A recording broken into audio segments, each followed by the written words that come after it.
Kaveri news தொலைக்காட்சி நேயர்கள் அனைவருக்கும் வணக்கம். உங்களை இந்த 8 திசை நிகழ்ச்சிக்கு வரவேற்பதிலே மிக்க மகிழ்ச்சி. ஒவ்வொரு நாளும் பல முக்கிய சம்பவங்களை பல்வேறு கோணங்களாக விவாதிப்பதற்காக பல்வேறு தரப்பினரையும் இணைக்கும் முயற்சியாக தான் இந்த 8 திசை நிகழ்ச்சி அமைந்திருக்கின்றது. இன்று நாம் விவாதிக்கவிருக்கின்ற தலைப்பு 11வது வகுப்பு மாணவர்களுக்கும் பொது தேர்வு நடத்தப்படும் என்று கல்வித்துறை அமைச்சர் திரு செங்கோட்டையன் அவர்கள் அறிவிப்பு விடுத்திருந்தார். இதை குறித்து தான் நாம் இன்று விவாதிக்கவிருக்கின்றோம்.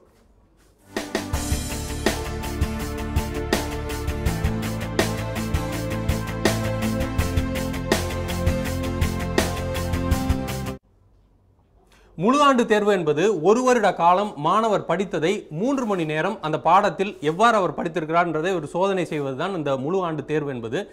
இதில் பல்வேறு சிக்கல்களும் இருக்கின்றது. ஒரு வருஷம் முழுக்க கஷ்டப்பட்டு உழைச்சி படித்து அந்த 3 மணி நேரத்தில் உடல் நலக்குறைவினாலோ மற்ற எந்த காரணங்களினாலோ அவர் சரியாக செய்ய முடியலன்னா அந்த ஒரு வருட உழைப்பு வீணாக போய்விடும். இப்படி ஒரு விஷயம் இருக்க இதற்காக தொடர்ச்சியான தேர்வு முறைகள், கண்டினியூஸ் அசஸ்மெண்ட், 3-4 மாதங்களுக்கு ஒரு முறை தேர்வு வைத்து அந்த மதிப்பெண்களை எடுத்துக்கொண்டு முழு ஆண்டு தேர்வோடு இணைத்து மாணவர்களின் மதிப்பை கணக்கிடுவது, அவர்களின் மதிப்பெண்ணை கணக்கிடுவது என்கின்ற முறை இருக்கின்றது. அதுபோல இப்பொழுது தொடர்ச்சியான முழு ஆண்டு தேர்வு முறை, பொது தேர்வு முறைகள் அப்படின்ற முறைகளுக்குமான கோரிக்கைகள், வேண்டுகோள்கள் விடுக்கப்பட்டு தான் இருக்கின்றது. ஆனால் தொடர்ச்சியான தேர்வு முறை என்கின்ற பொழுது மாணவர்கள் பெரிய அளவுக்கு மன அழுத்தத்திற்கு உள்ளாக்கப்படுகிறார்களா என்கின்ற ஒரு கேள்வியும் இருக்கின்றது. 10வது பொது தேர்தல், 11வது பொது தேர்தல், 12வது பொது தேர்தல், இது மாணவர்களுக்கு ஒரு பெரிய அழுத்தம், பெற்றோர்களுக்கு ஒரு பெரிய பதட்டம் இப்படி உருவாக்கிவிட்டு அதனால் மாணவர்களுக்கு இது உண்மையிலேயே நன்மை பயக்குமா என்கின்ற ஒரு கேள்வி எழுந்திருக்கின்றது. இந்த 11வது பொது தேர்வு என்பது இது ஒரு சரியான முடிவுதானா என்பதை குறித்து தான் நாம் இன்று விவாதிக்க இருக்கின்றோம். இந்த விவாதத்திற்குள் நாம் செல்வதற்கு முன்னதாக 11வது வகுப்பில் பொது தேர்வு வைப்பதற்கான காரணங்கள் குறித்து ஒரு விரிவான தொகுப்பை பார்க்கலாம். மற்றும் 12ஆம் வகுப்புகளுக்கு பொதுத் தேர்வு நடத்துவது போன்று வரும் கல்வியாண்டு முதல் 11க்கும் பொதுத் தேர்வு நடத்தப்படும் என அறிவித்துள்ளது பள்ளி கல்வித்துறை. 12ஆம் வகுப்பு பொதுத் தேர்வு முடிவில் ரேங்க் முறையை ரத்து செய்து அதிரடி காட்டிய கல்வித்துறை 10ஆம் வகுப்பிலும் முதல் 3 இடங்கள் என மாணவர்கள் வகைப்படுத்த மாட்டார்கள் என அறிவிப்பை வெளியிட்டுள்ளது. இந்த 2 அதிரடி அறிவிப்புகள் வெளியான சில நாட்களுக்குள் 12ஆம் வகுப்புக்கும் பொதுத் தேர்வு நடத்தப்படும் என அறிவிப்பு வெளியாகியுள்ளது. 12ஆம் வகுப்பு பொதுத் தேர்வில் அதிக மதிப்பெண் பெறும் எண்ணத்தோடு +1 பாடங்களை படிக்காமல் நேரடியாக +2 பாடங்களை படிக்கும் மாணவர்களுக்கு பொறியியல் உள்ளிட்ட மேற்படிப்பை மேற்கொள்வதற்கு சிரமமாக உள்ளது. பெரும்பாலான பள்ளிகளும் +1 பாடத்தை நடத்தாமல் 2 ஆண்டுகளுக்கும் +2 பாடங்களை மட்டும் கற்றுக் கொடுப்பதிலேயே குறிப்பாக உள்ளன. இதுபோன்றவற்றை மனதில் கொண்டே 11ஆம் வகுப்புக்கும் பொதுத் தேர்வு முடிவை எடுத்துள்ளது அரசு. எதிர்காலத்திலே மாணவர்கள் +1 தேர்வு எழுதினால் மட்டும்தான் அவர்கள் எதிர்காலத்திலே பல்வேறு கல்விக்கூடங்களுக்கு செல்கின்ற போதும் அவர்களுக்கு எதுவாக இருக்கும் என்ற முறையில் பெற்றோர்கள் மாணவருடைய கனவுகளை நிறைவேற்றுகின்ற வகையிலே இந்த அரசு செயல்பட இருக்கிறது என்பதை நான் இந்த நேரத்தை தெரிவித்துக் கொள்கிறேன். கடந்த 2012இல் டிஎன்பிஎஸ்சி தலைவராக நட்ராஜ் IPS, செயலாளராக உதயச்சந்திரன் IAS இருந்தபோதுதான் இதுவரை இந்தியாவில் எந்த மாநில தேர்வாணையமும் செய்யாத மாற்றங்களை கொண்டு வந்தனர். குறிப்பாக தமிழக அரசு இணையதளத்தை காட்டிலும் மிகச்சிறந்த டிஎன்பிஎஸ்சி இணையதளம், ஆன்லைன் விண்ணப்பம், நிரந்தர பதிவு எண், உடனடி விடைகள் வெளியீடு, ஆண்டு திட்டம் போன்ற மிகச்சிறந்த நடைமுறைகளை கொண்டு வந்தனர். கடந்த சில மாதங்களுக்கு முன்பு பள்ளிக்கல்வித்துறையின் செயலாளராக உதயச்சந்திரன் IAS அவர்கள் நியமிக்கப்பட்டது முதலே அந்த துறையின் நடவடிக்கைகள் அதிரடி மிகுந்ததாகவும் வரவேற்கும் விதமாகவும் உள்ளன.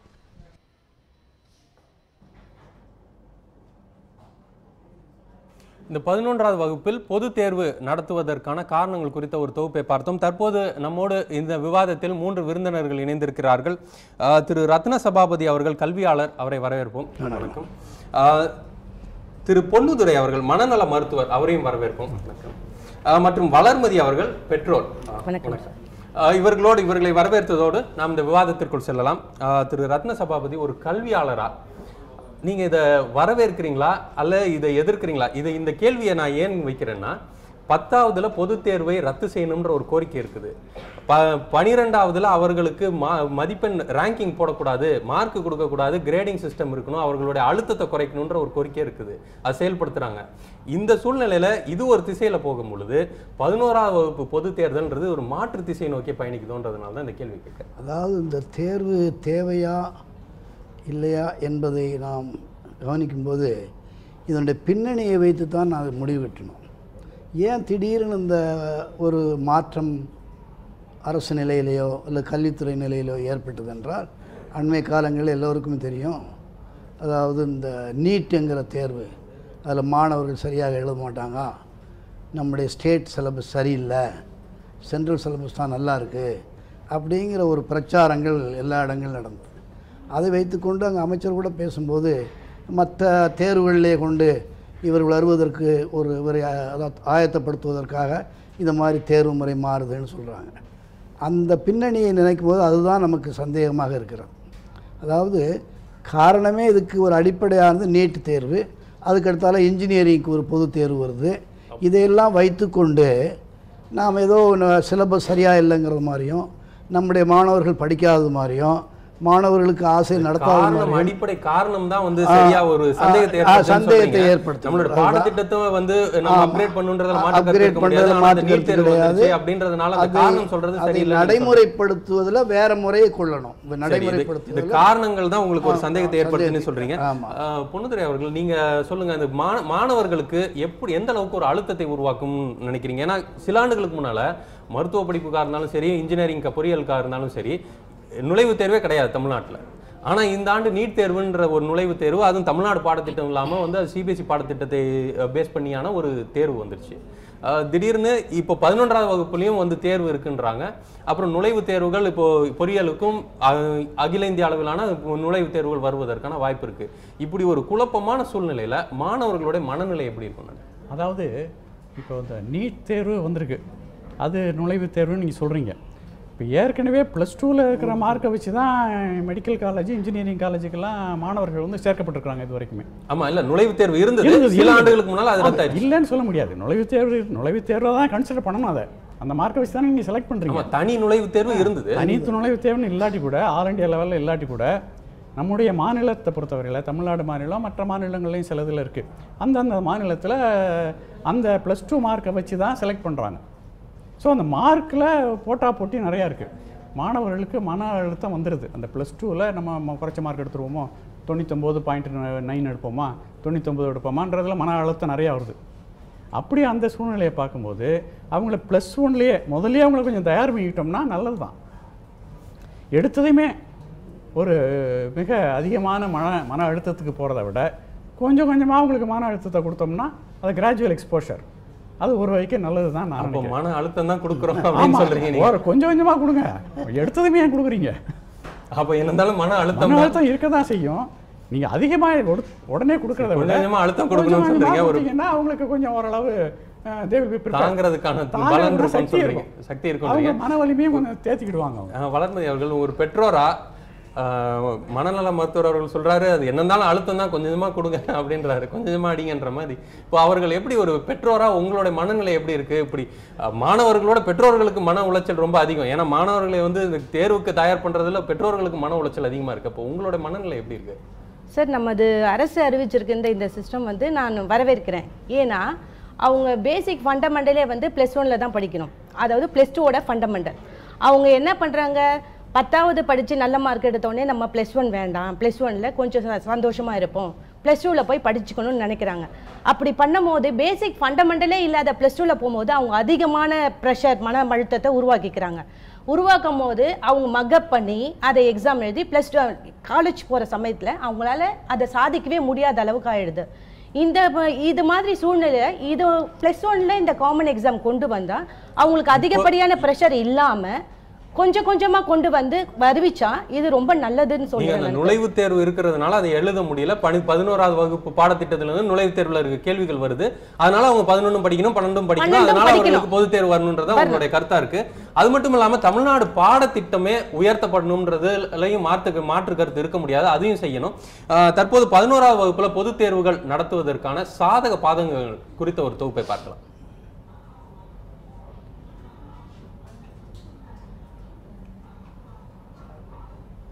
+1 வகுப்புகளுக்கு பொதுத் தேர்வு என்ற அறிவிப்பு வெளியான உடனேயே +1 மாணவர்கள் பலரும் என்னடா நமக்கு வந்த சோதனை என்றே நினைத்திருப்பார்கள்.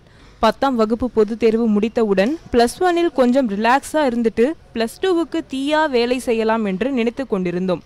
ஆனால் அரசு இப்படி ஒரு அறிவிப்பை வெளியிட்டுள்ளதே என்று நினைப்பவர்கள் பலர். அரசின் அறிவிப்புக்கு மாணவர்கள் பெற்றோர்கள் தரப்பில் ஆதரவு உள்ளதா? திருச்சி ஸ்ரீரங்கம் பகுதியை சேர்ந்த அக்ஷயா 10ஆம் வகுப்பு பொதுத் தேர்வு எழுதிவிட்டு நாளை வெளிவர உள்ள தேர்வு முடிவுக்காக காத்திருக்கிறார். எப்படியும் 450 மதிப்பெண்களுக்கு மேல் எடுப்பேன் என்று நம்பிக்கையுடன் கூறும் இவர் +1இல் பொதுத் தேர்வு என்ற அறிவிப்பால் மிகுந்த மன உளைச்சலுக்கு ஆளாவதாக தெரிவித்துள்ளார். 11th எக்ஸாம் பொது தேர்வு வச்சுருக்காங்க. அதுக்கு அடுத்த வருஷமும் 10th ரொம்ப கஷ்டமாக படித்தோம். இப்போ அடுத்ததும் கொஞ்சம் கேப் விடாமல் 11th எழுதுறதுனால கொஞ்சம் கஷ்டமாக இருக்கும். அடுத்தது அதுக்கடுத்து 12th அது மாதிரி திருப்பியும் 3 வருஷமாக தொடர்ந்து எழுதுறதுனால எங்களுக்கு கொஞ்சம் கஷ்டமாக இருக்கும்னு நாங்கள் ஃபீல் பண்ணுறோம். அதனால் இந்த அடுத்த வருஷம் 11th எக்ஸாம் வந்து வைக்காமல் இருந்தால் கொஞ்சம் எங்களுக்கு யூஸ்ஃபுல்லாக இருக்கும். எங்களுக்கு கொஞ்சம் படிக்கிறதுக்கு டைம் இருக்கும். அது வைக்கிறதுனால எங்களுக்கு ரொம்ப ஸ்ட்ரெஸ்ஸாக இருக்குது. ரொம்ப 10thலேயே விடிய படித்து அது மாதிரி மார்க்குக்காக ரொம்ப படிச்சிருக்கோம். அதனால் 11த்துக்கும் படிக்கணுன்னா ரொம்ப முடியாது. ஏன்னா இதுக்கே கேப் இல்லாமல் இருக்குது. இப்போ நெக்ஸ்ட் இயரும் படித்தோன்னா ரொம்ப மைண்ட்லாம் இதாகிடும். அதனால் அடுத்த வருஷம் 11த்துக்கு எக்ஸாம் வைக்காமல் இருந்தால் நல்லதுன்னு எனக்கு தோணுது.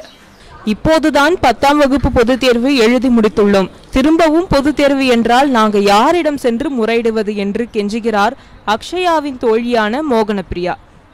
நான் இப்போ தான் 10th முடிச்சிருக்கேன், எழுதி முடிச்சிருக்கேன். எனக்கு 400க்கு மேலே மார்க் வரணும்னு நம்பிக்கை இருக்குது. இது மாதிரி பப்ளிக் இப்போ தான் நாங்கள் எழுதி முடிச்சிருக்கோம். இதுவே கஷ்டமாக இருந்துச்சு. ஆனால் இப்போ 11th பப்ளிக் வைக்கிறேன்னு சொல்கிறாங்க. 3 வருஷமும் தொடர்ந்து வச்சுக்கிட்டே இருந்தால் ரொம்ப கஷ்டமாக இருக்கும். அதனால் வைக்க வேணான்னு சொல்கிறோம். இது மாதிரி நீங்கள் வச்சிங்கன்னா நான் கவுன்சிலிங் இது தரணும், இது அரசாங்கம் மூலயமா தரணும்னு வேண்டி கேட்டுக்கிறோம். இது மாதிரி வைக்காதீங்க ப்ளீஸ். மாணவர்கள் இப்படி சொல்ல அவர்களது பெற்றோர்களோ அரசின் அறிவிப்புக்கு வரவேற்பு தெரிவிக்கின்றனர்.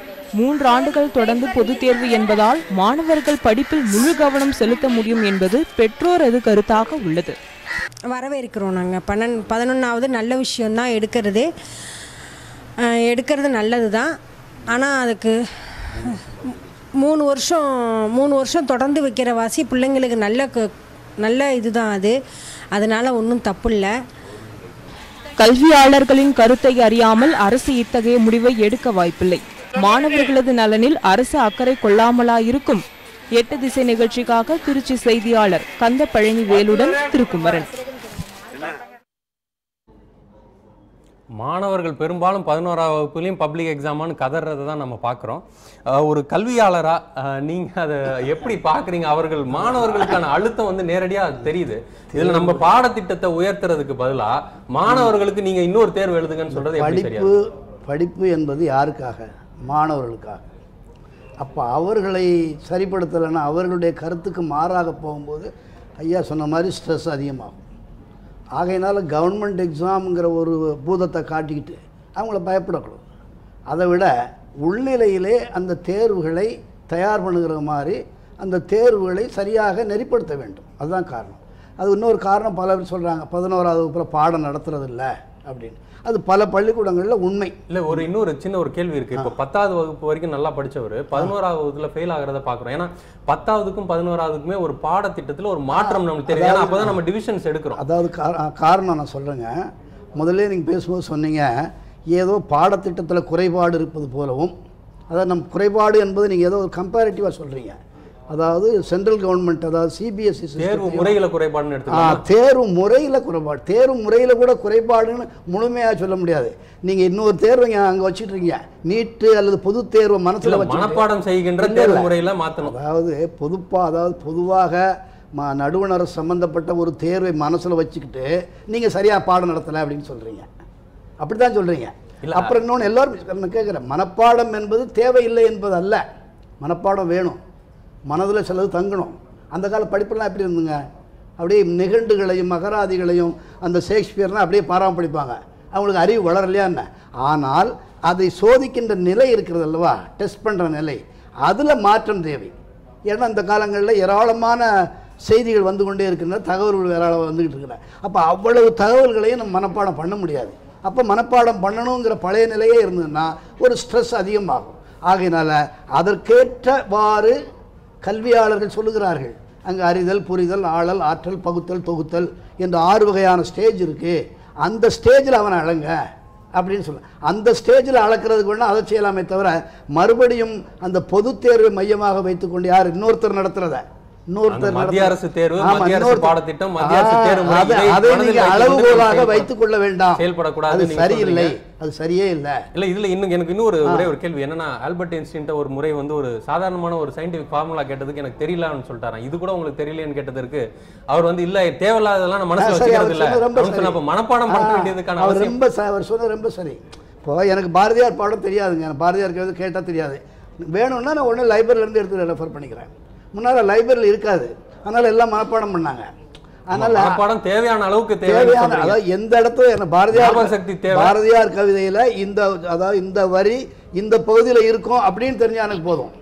நான் அது முழுவதும் படிக்க வேண்டிய தேவையில்லை. அது அந்த சக்தி தேவை, ஆனா மனப்பாடம் தேவையான அளவுக்கு தேவை. அப்போ நம்மளுடைய தேர்வு முறையும் அதை மாதிரி மாற்றுங்களேன். சரி, தேர்வுமுறை அதுக்கேற்ற மாதிரி மாற்றணும்னு சொல்றீங்க. ஒரு மருத்துவரா நீங்க அது மனப்பாடம் பண்றதுல குறித்து உங்களுடைய கருத்தை நான் கேட்க வருவேன். இந்த +1 சிலபஸ்லாம் இருக்குல்ல சப்ஜெக்ட்ஸு, என்னோட கருத்து என்னென்னா, இப்போ 10th முடிச்சதுக்கு அப்புறமே ஒரு மாணவன் அல்ல மாணவி எந்த சப்ஜெக்டில் அவங்களுக்கு திறமை இருக்குது, இப்போ கணக்கு சரியாக வரலையா, பெற்றோர்கள் என்ன பண்ணுறாங்க, இப்போ பயாலஜி எடுங்கிற பயாலஜினா அது கணக்கு, சயின்ஸு எல்லாம் ஃபர்ஸ்ட் குரூப், காமர்ஸ்லாம் அடுத்த கடைசியில் வரும். இந்த மாதிரி பெற்றோர்களுடைய அணுகுமுறையே தப்பாக இருக்குன்றேன் நான். கணக்கு வரலைன்னா அவனை விட்டுற வேண்டியதானே, கணக்கு விட்டுட்டு பேசாமல். இப்போ பார்த்தீங்கன்னாலும் இந்த பழைய தோப்பல பார்த்தாலும் பெற்றோர்கள் தான் வரவேற்கிறாங்க. அதான் இப்போ ஒரு மாணவி சொல்லிச்சு ரொம்ப ஸ்ட்ரெஸ் ஜாஸ்தியாக இருக்கும்னு. ஏன் வருது, தேவையில்லாத சப்ஜெக்ட்டு, உனக்கு மண்டையில் ஏறலை, உனக்கு அந்த அளவுக்கு கெப்பாசிட்டி இல்லை. ஏன்னா சில பேருக்கு தான் கணக்கு வரும், எல்லாருக்கும் வராது கணக்கு. அந்த காலத்தில் நாங்கள் பியூசி படிக்கும்போது சயின்ஸ் எடுக்கணும் அல்லது கணக்கு எடுக்கணும், ரெண்டில் ஏதாவது ஒன்று எடுக்கணும். நானே வந்து கணக்கு வேண்டான்னு சொல்லி சயின்ஸ் எடுத்த மாணவன். நான் இப்போ டாக்டராகி நான் ஷைன் பண்ணலையா, ஏன்னா கணக்கு எனக்கு சரியாக வராது, கணக்கு விட்டுட்டேன். அந்த காலத்தில் அந்த சாய்ஸ் இருந்துச்சு. சாய்ஸ்னா இல்லை, it's a compulsory choice. Either you take maths, கணக்கு எடுக்கணும் அல்லது சயின்ஸ் எடுக்கணும். அப்போ அந்த மாதிரி இப்போவும் அந்த ஒரு மாணவனுக்கு வந்து கணக்கு சரியாக வரலையா, அவனுக்கு கணக்கை விட்டுட்டு பியூர் சயின்ஸ் எடுத்துகிட்டு போட்டுமே. மாணவருக்கு என்ன விருப்பம் இருக்குதோ அதை பெற்றோர்கள் திணிக்கிறாங்க. விருப்பம், தகுதி, அதுக்கு உண்டான திறமை, அவர்களுக்கான ஆற்றல், திறமை, அதை பார்த்து தான் நம்ம தேர்வு செய்யணும். ஓரளவு நிச்சயம் அவங்களுக்கு அந்த ஸ்ட்ரெஸ் குறையும், ஃபர்ஸ்ட் ஸ்டெப்லேயே குறைஞ்சிடும். சரி, ஸ்ட்ரெஸ் குறையிறதுக்கான வழிகள் நீங்கள் சொல்கிறீங்க. வளர்மதி அவர்கள் இப்போ பார்த்தீங்கன்னா பெற்றோர்கள் தான் சொல்கிறாங்க 11ஆம் வகுப்பு தேர்வு எங்களுக்கு வேணும், அப்போ தான் பையன் நல்லா படிப்பான்ட்டு. பெற்றோர் என்ன பண்ணுறாங்க, நல்லா சாப்பாடு செஞ்சு கொடுக்குறாங்க, டியூஷன் அனுப்பி விட்டுறாங்க. அப்போட அவர்கள் வேலை முடியுது. ஆனால் அவர்களுக்கான டென்ஷன் இருக்குது, இல்லைன்னு மறுக்கல. ஆனால் ஒரு மாணவர் காலையில் 6 மணிக்கு அங்கே ஒரு டியூஷன் போகிறாரு, ஸ்பெஷல் கிளாஸுக்கு போகிறாரு, பள்ளிக்கூடத்துக்கு போகிறாரு, திருப்ப வந்து டியூஷன் போகிறாரு. அவர் இது 10ஆவதுக்கு போகிறாரு, 11ஆவது, 12ஆவது, 3 வருஷமாக இதே செஞ்சுக்கிட்டு இருந்தாருன்னா அந்த மாணவரோட மனநிலை எப்படி இருக்கும்னு நினைக்கிறீங்க? என்னோட டாட்டர் வந்து இப்போ +2 இன்ஸ்டியூட்டில் சுப்ரீம் இன்ஸ்டியூட்னு ஒரு இன்ஸ்டியூட்டில் சேர்த்துருக்கேன். அங்கே போய் 2 நாள் அவர் வந்து கிளாஸ் எடுத்தார் அந்த மாஸ்டர். 3ஆவது நாளும் உங்கள் டாட்டருக்கு வந்து ஃபண்டமெண்டலே தெரியல, +1ஓட ஃபண்டமெண்டலே தெரியல, நீங்கள் வந்து அதுக்கு ஒரு ஃபீஸ் கட்டுங்கன்னு சொல்லிட்டார்.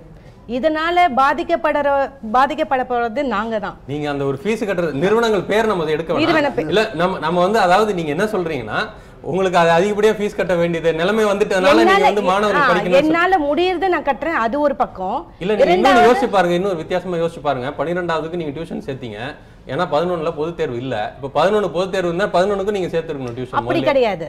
11 பொது தேர்வு இருந்தா 12ஆவதோட ஃபண்டமெண்டலை அங்க அவங்க படிச்சிருப்பாங்க. அவங்களுடைய மனநிலை நம்ம 11ஆவது இதில் கொஞ்சம் கஷ்டப்படவானா, நம்ம +2ல போய் பார்த்துக்கலாம் அப்படின்னு அவங்களுடைய மனநிலைக்கு மாறிடுறாங்க. அங்கேருந்து வரும்போது அவங்களுக்கு +2ன்றது பயங்கர ரொம்ப அதிகப்படியான சுமைகள் இருக்க மாதிரி அவங்க ஒரு ஃபீல் பண்ணிக்கிறாங்க. அப்போ மார்க் எடுக்கிறதுக்கு இதை விட அதிகமாக உழைக்க வேண்டி இருக்குது அந்த இடத்துல. இப்போ பள்ளிக்கூடங்கள்லேயே பார்த்தீங்கன்னா 10ஆவதுல பிடி பீரியடே கட் பண்ணிடுவாங்க. 9ஆவதுல இருக்கிற போது எல்லா ஃப்ரீடமும் கொடுப்பாங்க. அதுக்கப்புறம் 11ஆவதுல திருப்ப வரும்போது அவங்களுக்கு பிடி பீரியட் இருக்கும், 12ஆவதுக்கு இருக்காது. இப்போ அந்த ஒரு ஃப்ரீனஸே கூட இல்லாம, அந்த ஒரு ரிலீஃப் இல்லாம தொடர்ச்சியா 3 வருஷம் போட்டு அடிக்கும் போது அவருக்கு மாணவர்களுடைய மனநிலை எப்படி இருக்கும்னு சொல்லி மாணவர்கள்ட்டே நம்ம இப்போ கேட்போம். நம்மோடு நிஷா அவர்கள் இணைந்திருக்கிறார். அவரோடு 4 மாணவர்கள் இருக்கிறாங்க.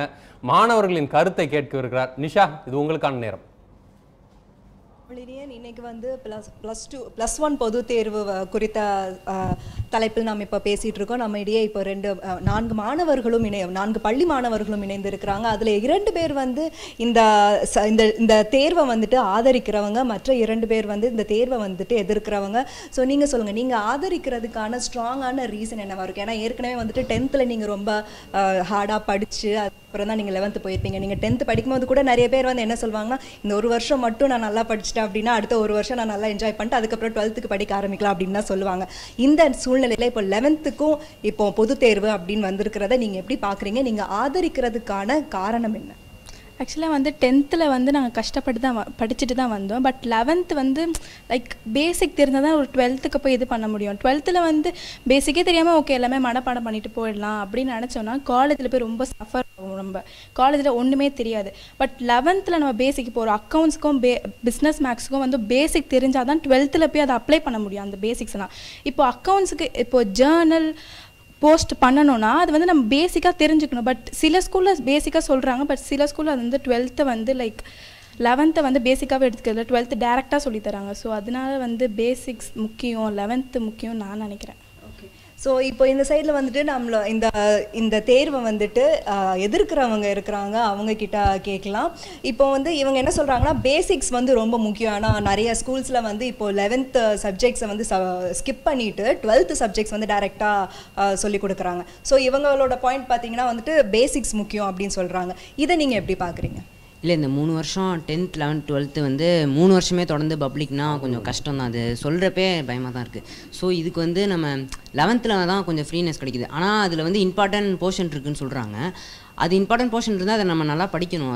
அதுக்காக பப்ளிக்னு சொல்லி நம்ம இது பண்ணக்கூடாது. ஸோ அது வந்து 10th 11th வந்து பப்ளிக் இருக்கிறது கொஞ்சம் ஒரு கஷ்டமான ஒரு இது. 3 வருஷமும் பப்ளிக்னு சொன்னால் கொஞ்சம் ஒரு பயமாக இருக்குது அப்படிங்கிற மாதிரி இருக்கு. ஸோ இந்த மாணவர் என்ன சொல்லியிருக்காங்க, 3 வருஷமும் பப்ளிக் இருக்குது அப்படின்னா அது ஒரு கஷ்டமான சூழ்நிலை அப்படின்னு சொல்லியிருக்கிறாரு. அது மட்டும் இல்லாமல் இவங்களை பார்த்தோம் அப்படின்னாலே வந்து ஒரு ஸ்டேட் ஆஃப் டிப்ரெஷனுக்கு வந்து ஒரு பயம் இருக்கிற மாதிரி தான் தெரியுது. தொடர்ந்து இந்த சைடில் பேசலாம். இப்போ நீங்கள் வந்து இந்த எக்ஸாம் வந்து வேண்டாம் அப்படின்னு சொல்கிறீங்க.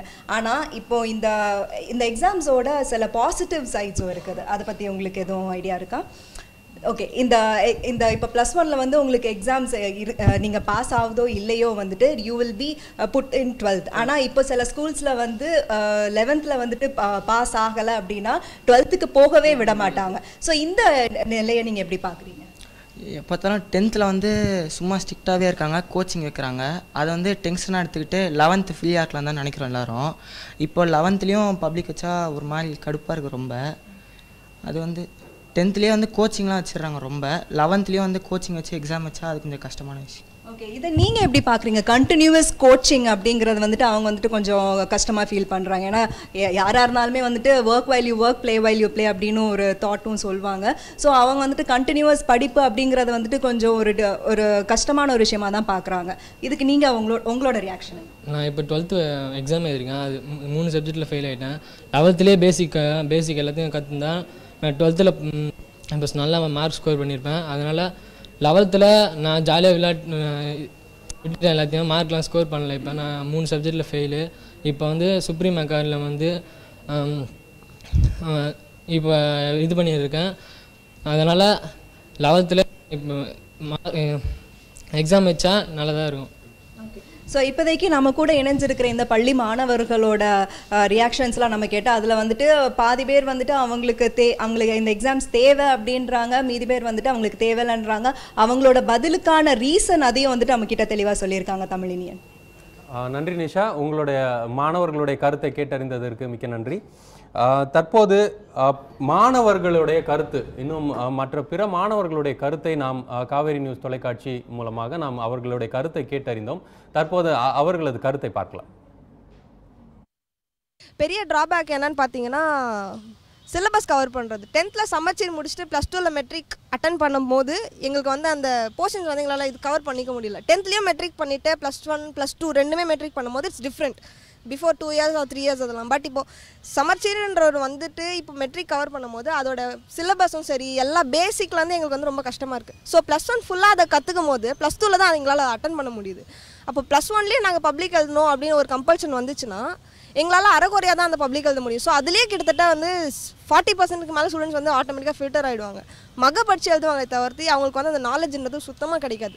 மேக்ஸ், ஃபிசிக்ஸ் இந்த மாதிரி கஷ்டமான சப்ஜெக்ட்ஸ்லாம் போனால் சுத்தம்.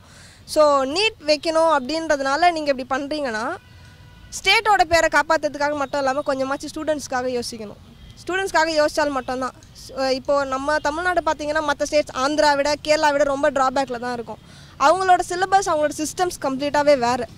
அவங்களோட கோச்சிங்லாம் வந்து ஏர்லிலேருந்தே ரொம்ப வந்து ப்ரீ பிளான்டாக இருக்கும். பட் நமக்கு அப்படி இல்லை. அந்த +1 +2 தான் ஓவர் கான்சன்ட்ரேஷன் பண்ண ஆரம்பிக்கிறோம். அதை விட்டுட்டு கொஞ்சம் ஏர்லிலேருந்தே இவங்களுக்கு சிலபஸ் ஸ்ட்ராங் பண்ண ஆரம்பிச்சிட்டோன்னா +1 +2லாம் அவங்க பப்ளிக் வச்சாலும் சரி இல்லை ஜென்ரலாக வச்சாலும் சரி அது ரொம்ப நல்லாவே இருக்கும். ஸோ நீட்டுன்றது இப்போதைக்கு அந்தளவுக்கு தேவை இல்லை. அது இப்போதைக்கு அன்வான்ட் தான். அடிஷ்னல் இந்த +1 வந்து பப்ளிக் ஆகிறதும் சரி. ஸோ +2 வச்சாலே போதும். It's more then enough. That's it. இந்த 11th மட்டும்தான். அந்த 10th முடித்து அதுக்கப்புறம் 11th 1 இயர் தான் ஃப்ரீயாக இருப்பாங்க. நீங்கள் இது அதுக்கப்புறம் 12thலேயே அவங்க எக்ஸாம் எழுதணும். நீங்கள் 3 இயர்ஸு தொடர்ந்து எக்ஸாம் வச்சிங்கன்னா அவங்களுக்கு ரொம்ப கஷ்டமாக இருக்கும். ஸ்கூல் படிக்கிற பசங்கள்லாம் அதனாலேயே 10th முடிச்சுட்டு பாதி பேர் வேலைக்கு போயிடுவாங்க, பாதி பேர் அதை படிக்காத மாதிரியே ஆயிரும். நீங்கள் வந்து இப்போ அந்த 11th எக்ஸாமு அறிவித்ததுனால இப்போ பாதி பசங்க வந்து 10th முடிச்சுட்டு வீட்லேயோ இல்லை கூலி வேலைக்கோ இல்லை வேறு எங்கேயாவது வேலைக்கு போயிடுவாங்க. 5வது கிளாஸ் படிக்கிற பசங்களுக்கு தன்னுடைய பெயர் எழுத முடியலையாம். இதுக்கு யார் பொறுப்பு? நீங்கள் வந்து 10ஆம் கிளாஸ் 11th ஸ்டாண்டர்ட் 12th ஸ்டாண்டர்ட்னு சொல்கிறீங்க. 10th 11th சொல்கிறதே விடுங்க. 5th ஸ்டாண்டர்ட் படிக்கிற குழந்தைங்களுக்கு கையெழுத்து அவங்க சொந்த பேர் எழுத முடியலையாம். இப்போ who is responsible for this? கண்டிப்பாக வந்து சிஸ்டம் வந்து பேசிக்காகவே டோட்டலாகவே கவுன் டவுன். நீங்கள் 10th 11th 12thனே பார்க்காதீங்க. You see from the base எப்படி இருந்தது, எவ்வளோ கஷ்டமாக இருந்தது. அப்போல்லாம் மெட்ரிகுலேஷன்லாம் கிடையாதுமா. நாங்கள்லாம் படிக்கும்போது ஒன்லி ஸ்டேட் கவர்மெண்ட் போர்டு தான். இப்போ வந்து மெட்ரிகுலேஷன் கொண்டு வந்துட்டாங்க, அப்புறம் CBSE கொண்டு வராங்க, ஆங்கிலோ இந்தியன்ன்றாங்க. அது all these things were there in those days, but not to this இந்த அளவுக்கு ஒரு எப்படி டைல்யூட் ஆன மாதிரி இல்லை எஜுகேஷன். ஸோ இந்த சிஸ்டம் வந்து என்ன ப்ராப்ளம்னா பேசிக்காக ஃபஸ்ட் ஸ்டாண்டர்ட்லேருந்தே நல்ல குவாலிட்டி ஆஃப் எஜுகேஷன் கொண்டு வந்தாங்கன்னா கண்டிப்பாக இவங்களுக்கு ஒன்றும் பெரிய கஷ்டமாக இருக்காது. அவருடைய ஸ்டூடெண்ட்ஸினுடைய தகுதி திறமை வளர்த்துக்கிறதுக்கு இந்த +1லேயே என்ன செய்கிறாங்க, +2ல் வந்து 10thலேயே +1 எல்லா பாடத்தையும் ஃபஸ்ட்டில் நடத்தி இது பண்ணுறாங்க. அதனால் அந்த இது இருக்கக்கூடாது. எல்லாம் எஜுகேஷன் வந்து எல்லாமே ஆல் இந்தியா லெவலில் கொண்டு வந்தால் தான் நம்ம பிள்ளைகளை இன்ஜினியரிங் சரி இது டாக்டரும் சரி மெரிட்டாக வர முடியும். அதுக்கு இந்த தேர்வு வந்து ரொம்ப அவசியம், கரெக்டானது தான். கவர்மெண்ட் கொண்டு வந்து கரெக்டாக எப்போயோ கொண்டு வந்துருக்கணும், இப்போ லேட்டாக கொண்டு வந்ததுனால இதை வரவேற்கிறோம். +1 மாணவர்களுக்கான கட்டாய பொதுத் தேர்வு இந்த ஆண்டிலிருந்து அமலுக்கு வருகிறது. அதற்கான அரசாணை இன்னும் 2 தினங்களில் வெளியாக உள்ளது.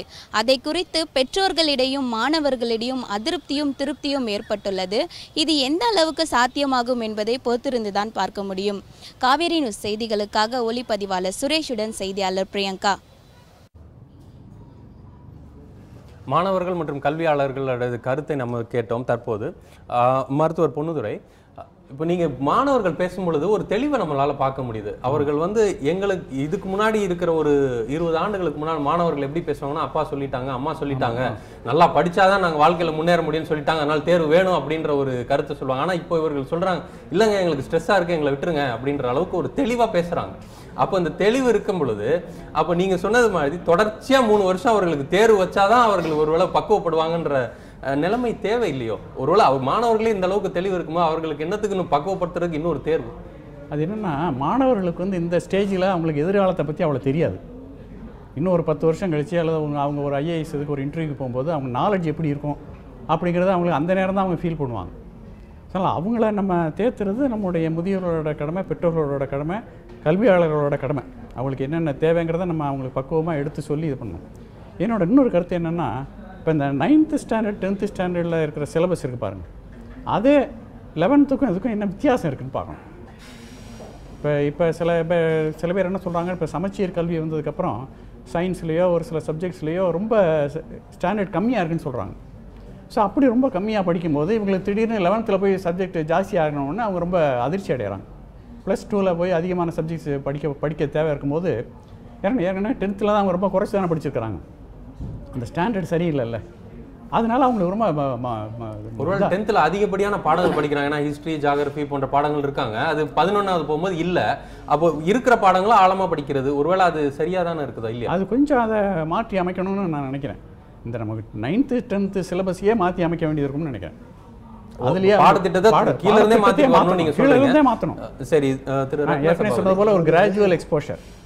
கொஞ்சம் கொஞ்சமாக அவங்களுக்கு கொண்டு வரணும், கொஞ்சம் கொஞ்சமாக மாற்றணும் அப்படின்றாங்க. இதில் இன்னொரு கேள்வி நான் நீ கேட்டுங்க, கேட்டு அந்த கேள்வி கேட்டுங்க. அதான் அதான் என்ன கேள்வி சேர்க்க விரும்புகிறேன்னா, இப்போ தொடர்ச்சியாக இப்போ மருத்துவர் சொன்னது போல ஐஏஎஸ் போன்ற தேர்வுகள், நீட் தேர்வு விட்டுருவோம், ஆனால் ஐஏஎஸ் போன்ற தேர்வுகள், ஐஐடி போன்ற தேர்வுகள், இந்த தேர்வுலையும் தமிழ்நாட்டு மாணவர்கள் அதுலேயும் தேர்ச்சி பெறணும், அந்த நிறுவனங்களையும் நம்ம மாணவர்கள் இருக்கணும்.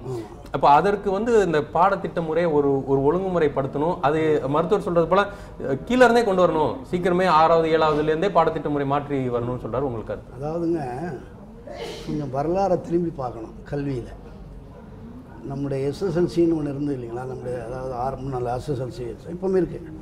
இந்த மாதிரி நிறுவன வயப்பட்ட எலிமெண்ட்ரி ஸ்கூல் 5 வருஷம், அப்புறம் அப்பர் பிரைமரி ஒரு 3 வருஷம், அப்புறம் ஹை ஸ்கூல் 3 வருஷம் அப்படிங்கிற ஒரு அமைப்பு எப்போ வந்ததுன்னு கேட்டிங்கன்னா 1911 வந்ததுங்க.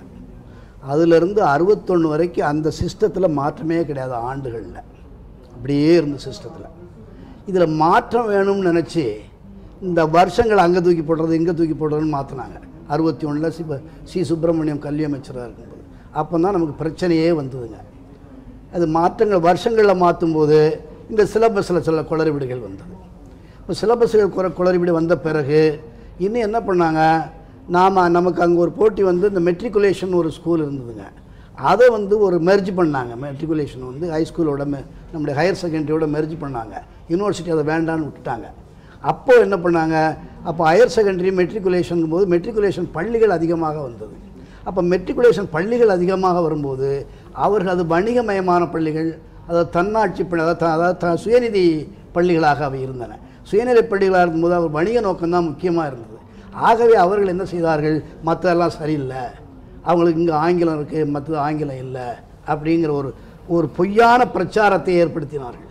அதனால தான் பெற்றோர்கள் மத்தியிலும் எல்லாம் ஆங்கிலம் வேணும், ஆங்கிலம் வேணும், ஆங்கிலம் இல்லைன்னா படிப்பா என்ற ஒரு நிலைமை ஏற்பட்டது.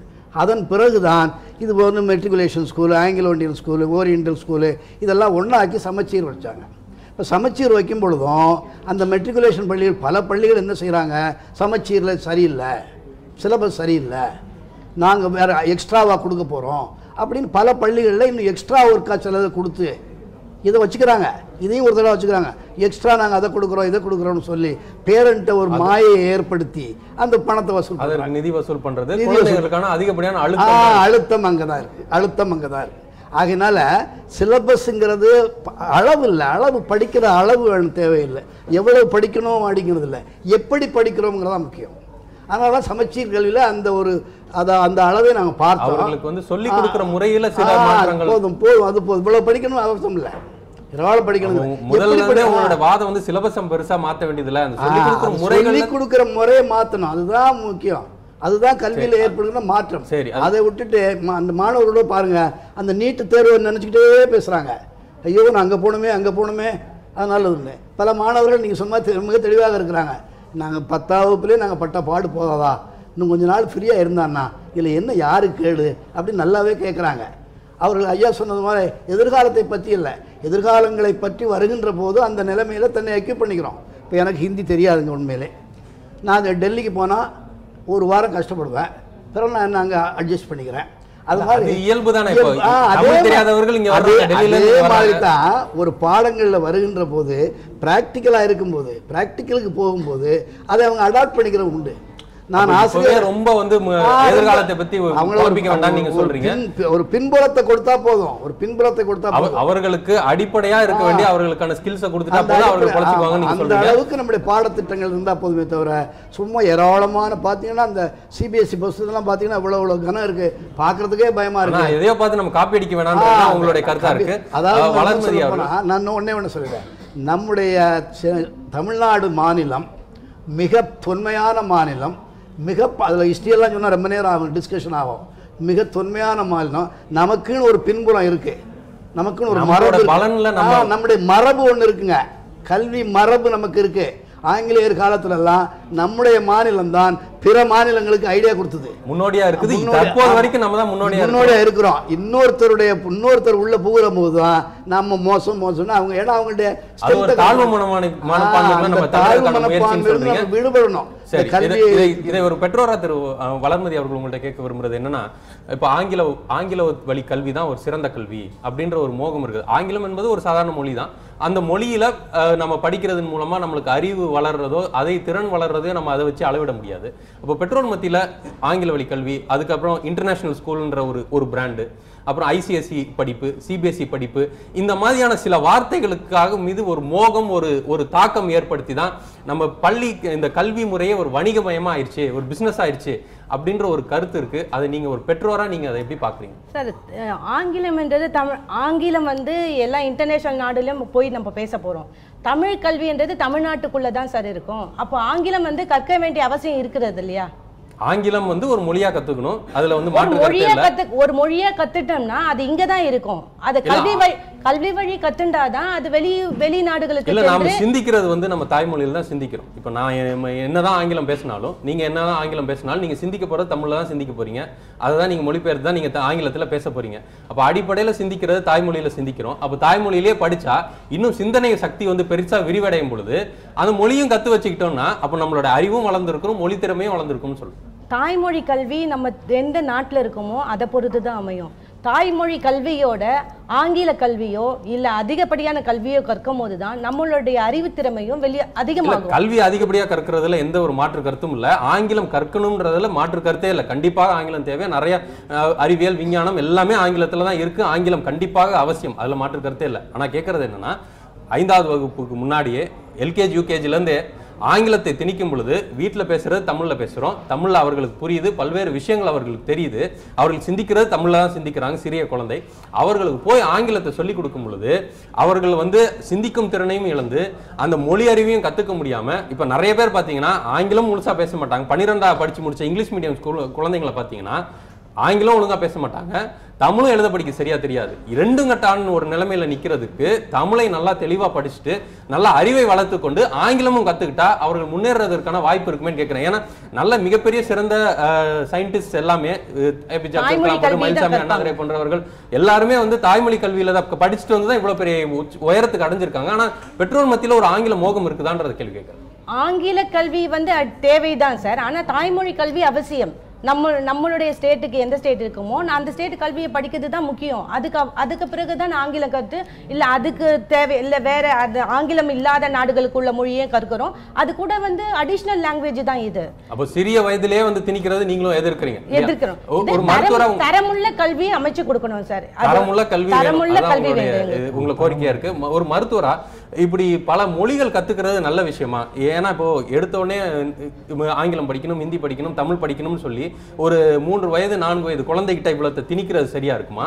இல்ல அவர்கள் தாய்மொழி கல்வியில ஒரு 5வது வரைக்கும் ஒரு 10 வயசு வரைக்கும் அவர்கள் தாய்மொழி கல்வியில படிச்சுட்டு அவர்கள் நல்லா தெளிவான பிறகு அவர்கள் எத்தனை மொழியை வேணாலும் கத்துக்கிறதுக்கு அவர்களுக்கு சுலபமா இருக்குமா? எப்படி அவர்கள் மனநல வளர்ச்சி எப்படி இருக்கும்? சிறிய குழந்தையா இருக்கும்போது அந்த குறிப்பிட்ட வகுப்பு வரைக்கும் தாய்மொழி கல்வியில் படிக்கிறது நல்லது தான். இப்போ நாங்களாம் அப்படி தான் படித்தோம். இப்போ தான் நீங்கள் சொன்னீங்க பெரிய பெரிய அப்துல் கலாம் இவங்க பெரிய பெரிய ஆராய்ச்சியாளர்கள், கல்வியாளர்கள்லாம் அந்த தாய்மொழி கல்வியில் தான் படித்தாங்க. நாங்கள்லாம் தமிழில் தான் படித்தாங்க. இங்கிலீஷும் படிப்போம். இங்கிலீஷ் லாங்குவேஜ் இருந்தது. ஆங்கிலம் தேவை. ஆங்கிலம் மொழியாக படித்தது. பட் பாடங்கள் சயின்ஸ் விஞ்ஞானம் கொண்டு தமிழில் தான் படித்தோம். ப்ரீ யூனிவர்சிட்டி வரைக்கும். ப்ரீ யூனிவர்சிட்டி வந்தவுடனே தான் அதெல்லாம் இங்கிலீஷில் மாறிடுச்சு. எல்லாம் இங்கிலீஷில் வரும்.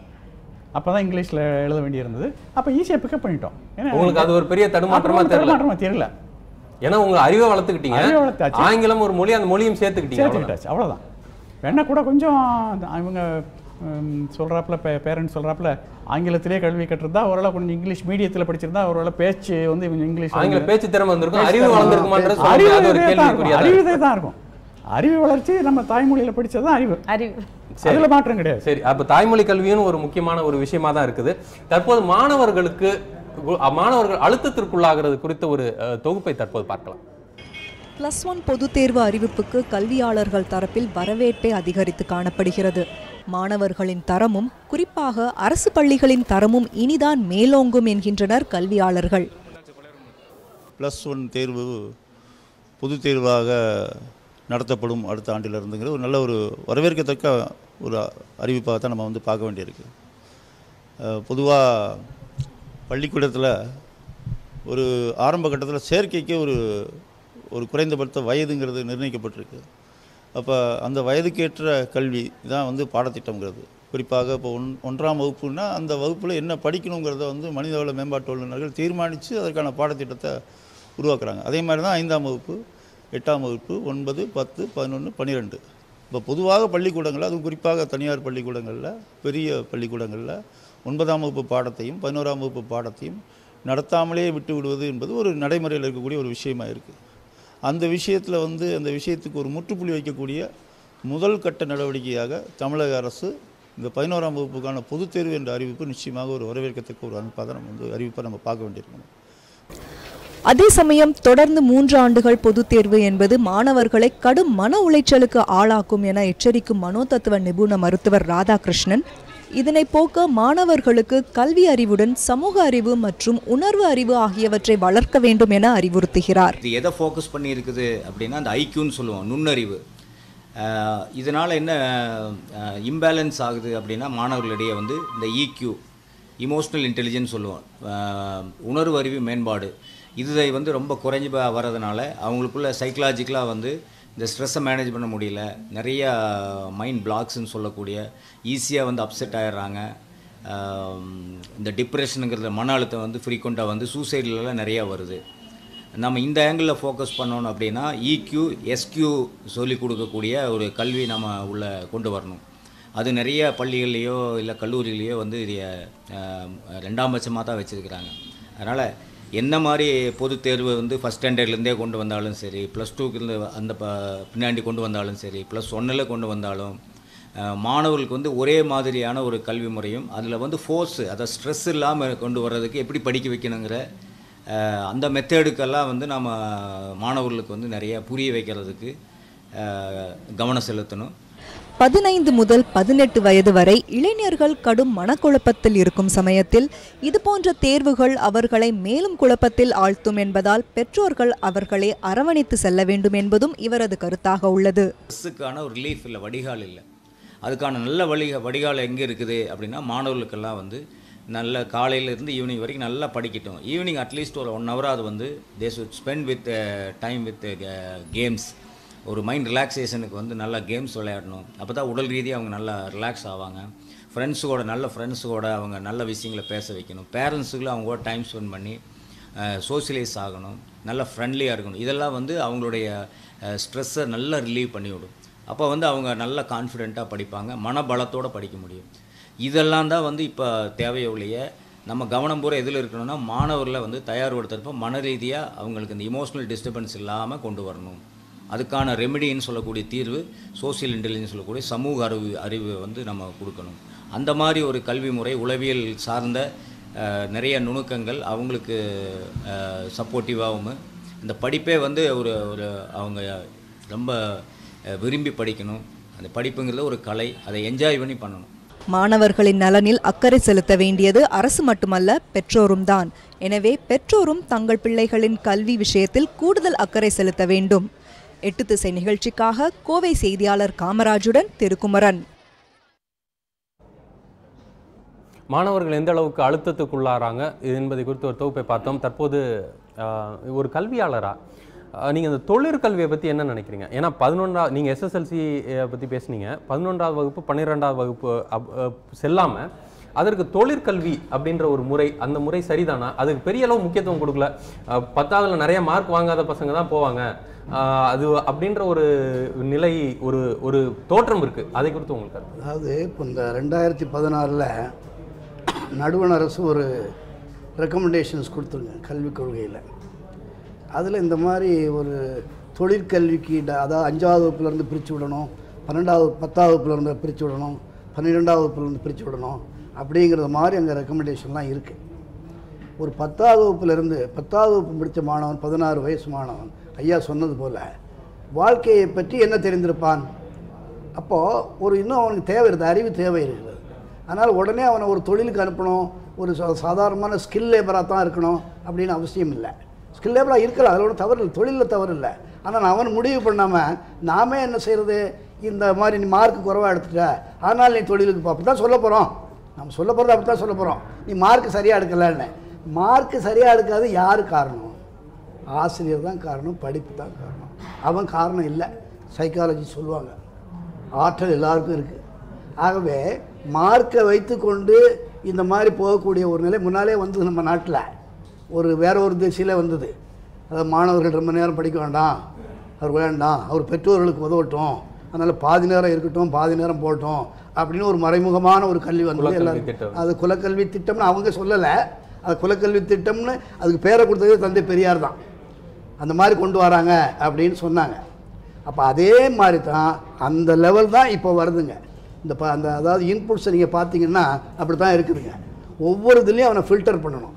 அது மட்டும் இல்லை, ஒரு தகுதி தேர்வு, 5வது முடித்த உடனே ஒரு தகுதி தேர்வு, 10வது முடித்த உடனே ஒரு தகுதி தேர்வு, அதில் ஃபில்டர் பண்ணி அவனை வேறு எங்கேயாவது போடணும்.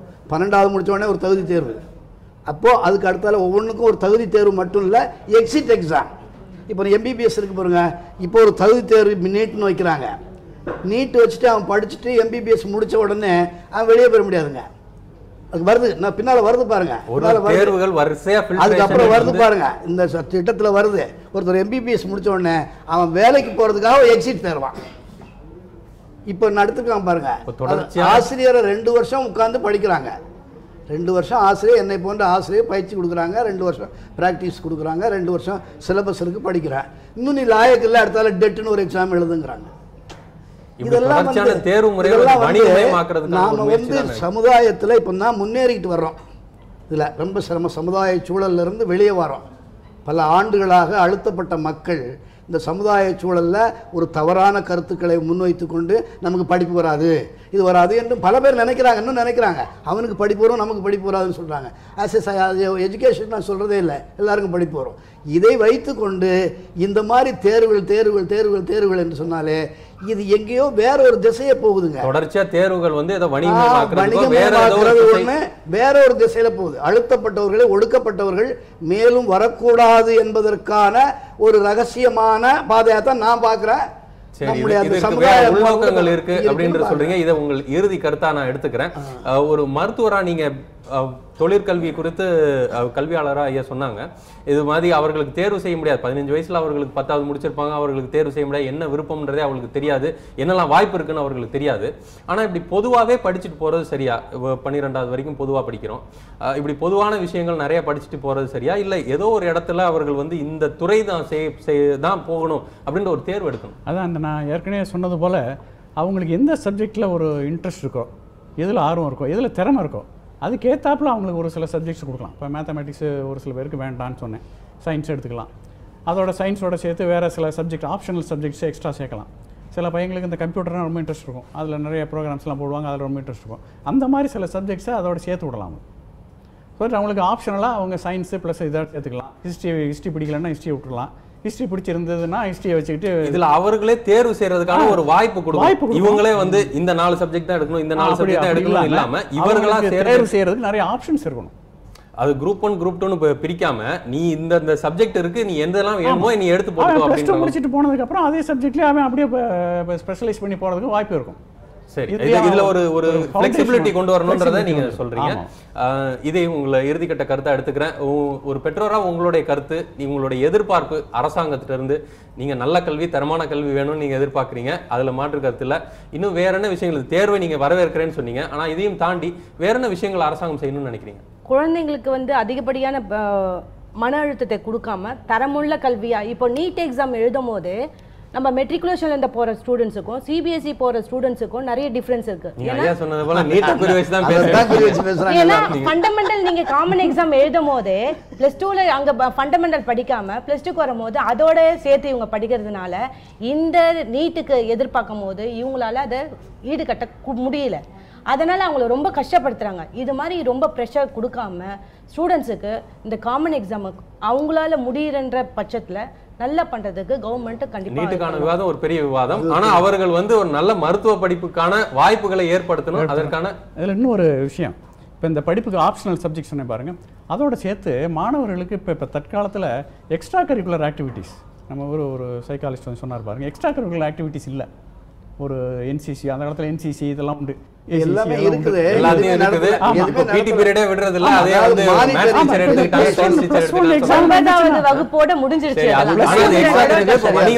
ப்ளஸ் 1 எக்ஸாம் வந்துச்சுன்னா இந்த இது கூட கொஞ்சம் இப்போ அந்த இது அடிபடும், குறையும்.